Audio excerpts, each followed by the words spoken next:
Jabalpur player suicide case में खुलासा, पीड़ित को ब्लैकमेल कर रहा था आरोपी। राजन बनकर अब्दुल ने किया लव जिहाद, नाम बदलकर पीड़ित से की दोस्ती। आरोपी अब्दुल ने ऑनलाइन की थी पीड़िता से दोस्ती।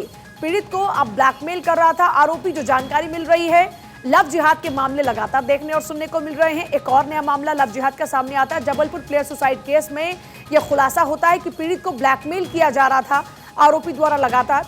खिलाड़ी की जिंदगी बहुत ही शानदार हो सकती थी, उसका सुनहरा भविष्य हो सकता था, लेकिन अब्दुल राजन बनकर पहुंचा और उसकी जिंदगी को तबाह कर दिया। आरोपी अब्दुल ने ऑनलाइन पीड़िता से दोस्ती की थी।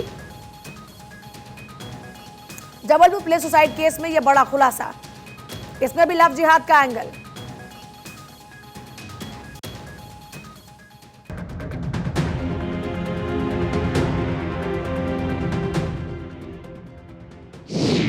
संजना ने किया सुसाइड, लव जिहाद का आया एंगल। परिवार के संगीन इल्जाम, अब्दुल मंसूरी का नाम बदलकर दोस्ती, फिर ब्लैकमेलिंग। ये तस्वीर संजना की है। बेसबॉल की नेशनल खिलाड़ी भारत का नाम रोशन करना चाहती थी, मगर दोस्ती के चक्कर में जान गंवानी पड़ गई। संजना मध्य प्रदेश के जबलपुर शहर की रहने वाली थी और उसकी दोस्ती राजन नाम के एक शख्स से हुई। और अब जब संजना ने सुसाइड किया तो सारा मामला सामने आ रहा है लव जिहाद का। दरअसल जिस राजन नाम के युवक से संजना की दोस्ती थी, उसका वास्तविक नाम राजन नहीं बल्कि अब्दुल मंसूर है और वो संजना पर लगातार दबाव बना रहा था। मृतक बेसबॉल खिलाड़ी के पिता ने चौंकाने वाला खुलासा करते हुए आरोप लगाया कि आरोपी अब्दुल मंसूरी लगातार बेटी को न केवल परेशान करता था, बल्कि उस पर धर्म परिवर्तन के लिए लगातार दबाव डालता रहा। एक मुसलमान लड़का जो है वो हिंदू लड़का कहकर अपनी बच्ची को बहुत टारगेट करता था उसको, तो मैं हिंदू हूँ करके, तो उसके साथ उसकी दोस्ती हो गई रही हिंदू होकर। फिर इसके बाद पता चला कि ये मुसलमान हैं, तो उसको इतने ज़्यादा प्रेशर वो दे रहा था जब कि बहुत जम के जब उससे बातचीत इसने बंद कर दी बच्ची ने कि भैया मैं बातचीत नहीं कर पाऊंगी आपसे, बोले आप रहने दो, मेरा मोबाइल ला। तो इसने मोबाइल से बात ही बंद कर दी। तब इसने लड़के ने बोला कि मैं मुसलमान लड़का हूँ, मेरा धर्म अपना तो नहीं, तुम्हें तुमसे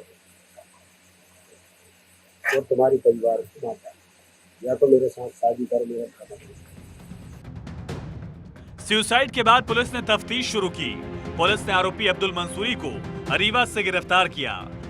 संजीवनी नगर में की एक कॉलोनी में एक लड़की अपने माता पिता के साथ किराए से रहती थी। वो सिवनी की रहने वाली है और इसके द्वारा इंस्टाग्राम पे इसके कई दोस्त थे।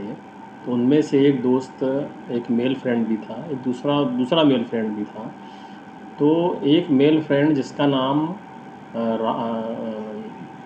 राजन उर्फ अब्दुल राशिद मंसूरी 21 साल का, जो कि रीवा का रहने वाला है और रीवा में इसका घर है, इसकी ज़मीन है, इसके रिश्तेदार वगैरह सब वहीं रहते हैं और इससे दोस्ती हुई है। और ये इसका दोस्ती काफ़ी गहरी थी इन दोनों के बीच में, काफ़ी चैट है। फिर प्यार में कुछ अनबन हुई है और उस बीच में क्या हुआ है इस बीच की अभी और इन्वेस्टिगेशन चल रही है। इसकी सहेलियों से बात करना, और जब इसकी सहेलियों से और लोगों से बात की गई तो ये निश्चित हो गया था कि इनका कुछ ब्रेकअप हुआ है। ये अपनी दोस्ती आगे कायम नहीं रखना चाहते थे और फिर इस बात को लेकर के उसके द्वारा सुसाइड की गई। बताया जा रहा है कि आरोपी अब्दुल ने सोशल मीडिया पर एक वीडियो पोस्ट किया था, जिसके बाद बेसबॉल प्लेयर परेशान रहती थी। कई बार बोलने के बावजूद आरोपी ने वीडियो नहीं हटाया और इसी वजह से संजना ने फांसी लगाकर खुदकुशी कर ली।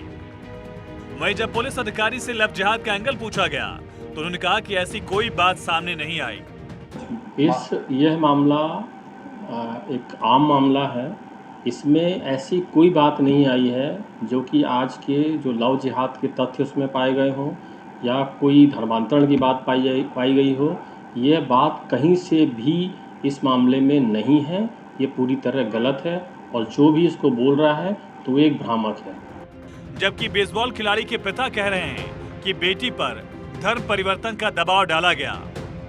मध्य प्रदेश के गृह मंत्री नरोत्तम मिश्रा ने कहा कि मामले की तफ्तीश जारी है, आरोपी गिरफ्तार किया जा चुका है। धर्मांतरण का कोई भी कुचक्र होगा वो मध्य प्रदेश में नहीं चलने दिया जाएगा। कि जब से मध्य प्रदेश सरकार ने सख्त कदम उठाए लव जिहाद को लेके, धर्म परिवर्तन को लेके, लगातार हम सख्त कार्रवाई कर रहे हैं। केरल स्टोरी जैसी पिक्चर भी सामने आई है, तो बड़ी संख्या में बेटियां जिनके साथ इस तरह के वाक़े हुए वे जागरूक होकर आगे आ रही हैं, रिपोर्ट दर्ज करा रही हैं, शिकायत दर्ज करा रही हैं और उनको न्याय मिल रहा है।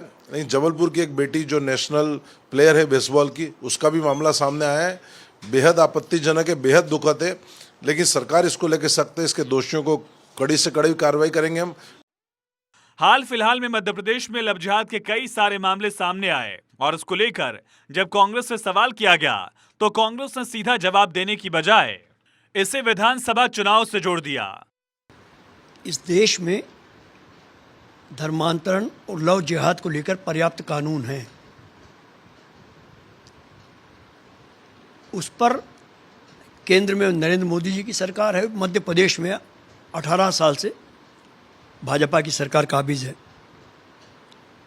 उसका पालन क्यों नहीं हो रहा है या क्यों नहीं हुआ, और यदि नहीं हुआ तो क्या सरकार दोषी नहीं है? जो भी दोषी हों उनके खिलाफ कार्रवाई हो, मगर यह बाढ़ इलेक्शन के टाइम पर ही अधिक क्यों आती है? बारिश में आए तो बात अलग है कि बाढ़ आ रही है, गर्मी में और इलेक्शन के समय यह बाढ़ आना किसी शंका को जन्म देती है। पुलिस जांच में जुटी हुई है, मगर जिस तरह से मध्य प्रदेश में धर्मांतरण और लव जिहाद का मामला सामने आ रहा है, इस पर सरकार और प्रशासन को सख्त कदम उठाने की जरूरत है। बेसबॉल की नेशनल प्लेयर संजना के सुसाइड केस में नया मोड़ आ गया है। जबलपुर की रहने वाली इस खिलाड़ी के पिता ने साफ तौर पर आरोप लगाया है कि एक मुस्लिम युवक से प्रताड़ित होकर उनकी बेटी ने जान दी है। उनका कहना है कि ये युवक पहले अपना धर्म छुपाकर उनकी बेटी से दोस्ती करता है और दोस्ती के बाद उसे प्रताड़ित करता है। हालांकि संजना का कोई सुसाइड नोट सामने नहीं आया है, लेकिन पिता का ये कहना है कि जिस वक्त सुसाइड किया गया उस वक्त मोबाइल चालू था और उस मोबाइल के डाटा से कई चीज़ें सामने आएंगी। उनका दावा ये भी है कि उनकी बेटी ने कुछ दिन पहले पुलिस में प्रताड़ना की एक शिकायत भी दर्ज की थी। इस पूरे मामले के सामने आने के बाद प्रशासन हर पहलू से इस मामले की जांच कर रहा है। बड़ी बात यह है कि क्या एक बार फिर से किसी मुस्लिम युवक के प्रेम जाल में फंसकर और खासतौर से धर्म छुपाकर जिसने प्रेम जाल में फंसाया एक नेशनल प्लेयर जो कि 20 साल की थी महज, उसने अपनी जान दे दी। इसकी जांच की जा रही है। कैमरा पर्सन आशु के साथ अखिलेश सोलंकी, 12/24 भोपाल।